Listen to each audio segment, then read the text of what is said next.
Our next speaker, our Distinguished Service Medal recipient this year, is a woman who has performed outstanding service for our nation and our American Legion.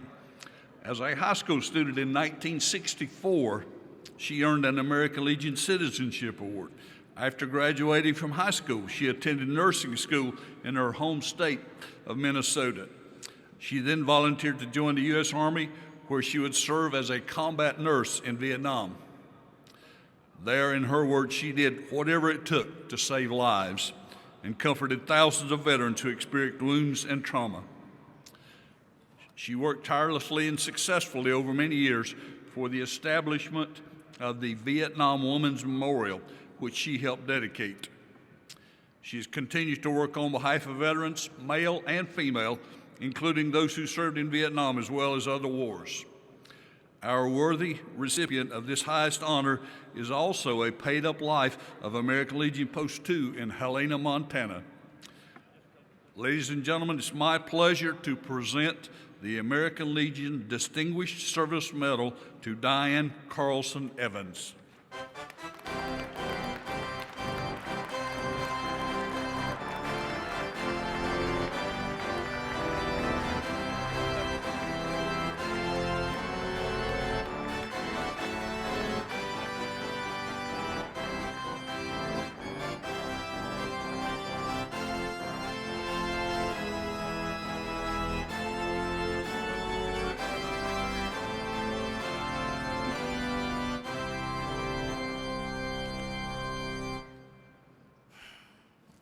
Thank you, National Commander Oxford.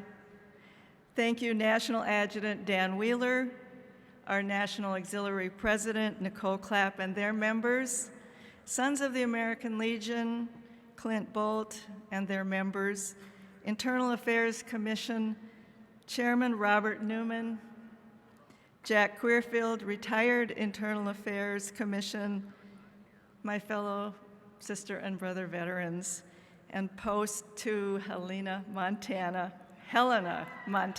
correctly. I am deeply honored to be back with all of you, and especially today. I believe this prestigious award says more about you than it says about me. I see today as finally my opportunity to say thank you to the American Legion. As I heard Jimmy, the race car driver, he stole the words out of my mouth. I'm here to thank you for what you did, not for what I did. In 1985, 1 year after I founded the Vietnam Women's Memorial Project, at your national convention, you answered the call to honor the women who had served during the Vietnam War. You didn't hesitate. I lived in River Falls, Wisconsin then, and my post 121 in River Falls, from there, I went to district, I went to the Wisconsin State Convention, to the National Convention, and you were with me all along the way. And back then, that wasn't easy, because us veterans were still being scorned for having served our country during the Vietnam War. I had a torchbearer by the name of Judge Dan Foley of Minnesota, an American Legion past national commander and a World War II veteran. I was told by a member of my River Falls American Legion post to meet with Judge Foley if I wanted to know how the Legion works. Over lunch, he told me what had to be done to get a resolution passed, but he made me work for it. I had to jump through all the hoops and cross all the T's and dot all the I's.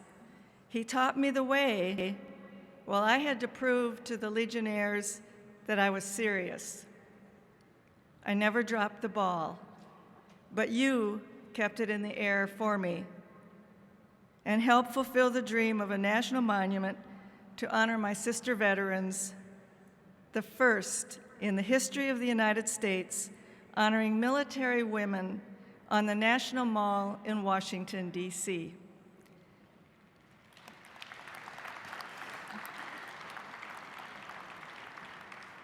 There was a time we fought together, for each other and with each other.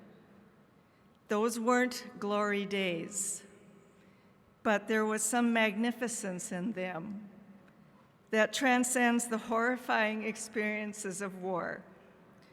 No matter what war we served together or peacetime, our bonds are deep, our appreciation for sacrifice, and our compelling need to remember the dead and help the living are ingrained in us. The greatest privilege of my life was to serve as a trauma nurse in a combat zone, caring for the wounded and dying, Pleiku, Vietnam. In 1982, with the dedication of the Vietnam Veterans Memorial during my visit to the wall that day, I realized I had unfinished business. My work for my brother and sister veterans was not over. I had to find my voice and start to fight again. Ultimately, I had to start telling the stories about the women I had served with and why I was so proud of them. It took 10 years to finally honor the women with a memorial, but we prevailed. It took me 50 years to write my book, Healing Wounds, published last year, to talk about that fight and to share my own deeply personal experience in Vietnam and how that led to making history.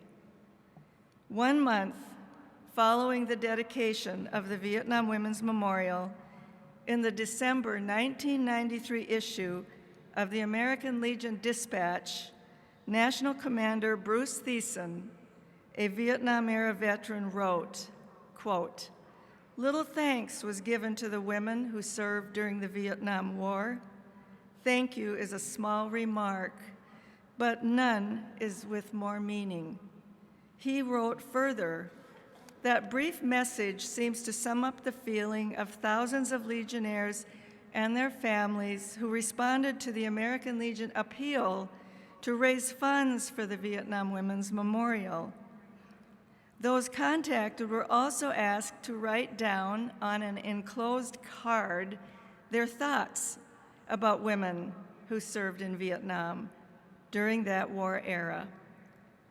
The response was phenomenal," says National Commander Bruce Thiessen. About 5,000 notes had been turned in by the time the memorial was dedicated, Veterans Day 1993. The cards were available for reading by the public following the dedication. I have selected excerpts to read to you today. First, because of you, the almost forgotten, my dreams have come true. You are heroes in my eyes and in the eyes of many of my friends.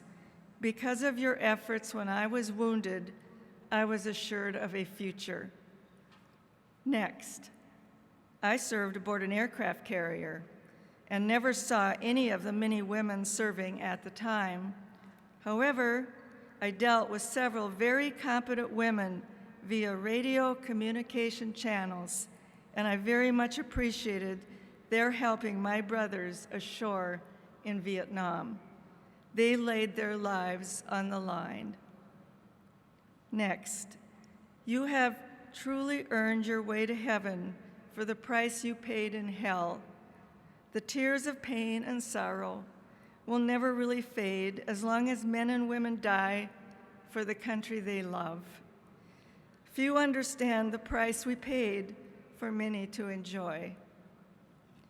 And last, finally, the memorial will be complete. It will be a beautiful addition honoring wonderful people. My husband was wounded, but he never, ever talked to me about it. But thank God he had these brave and beautiful women there for him from a very grateful veteran's wife. Now, you may be asking, how is any of this talking about a memorial dedicated 28 years ago? How is that relevant to today? Well, here is your answer. You deserve gratitude. You deserve appreciation from all of us who benefit from your important work. And now, finally, we welcome home and honor those veterans who served in Iraq and Afghanistan and around the world. They need what the American Legion can give them, and I know you will. The attacks and attempts to whittle away our veterans' programs may never cease.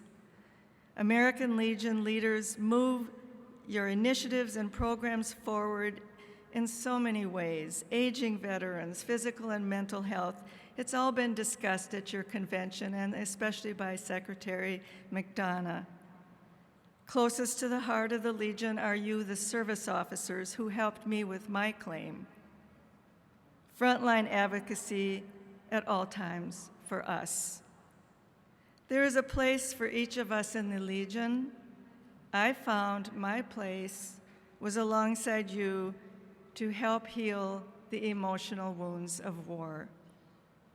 To repeat Commander Oxford's recent words regarding our current generation of men and women serving today in uniform, quote, Commander Oxford, "Their courage, victories, and selfless acts of service will not be washed away by history.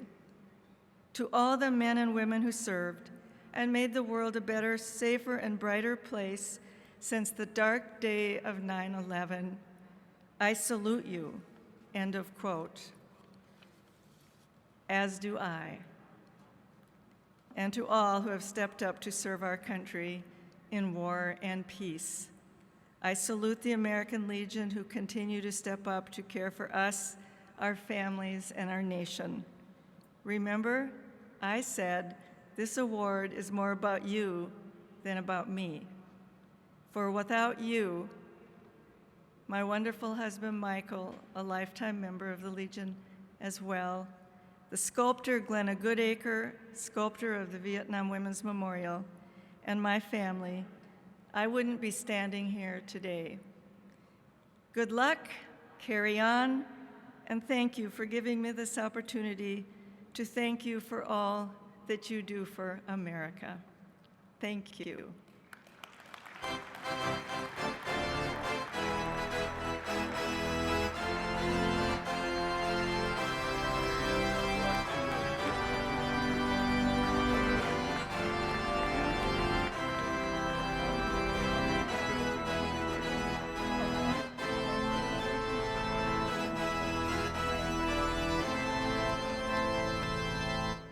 Diane, thankfully our paths never crossed in Vietnam. But it's a great honor to present you with our Distinguished Service Medal.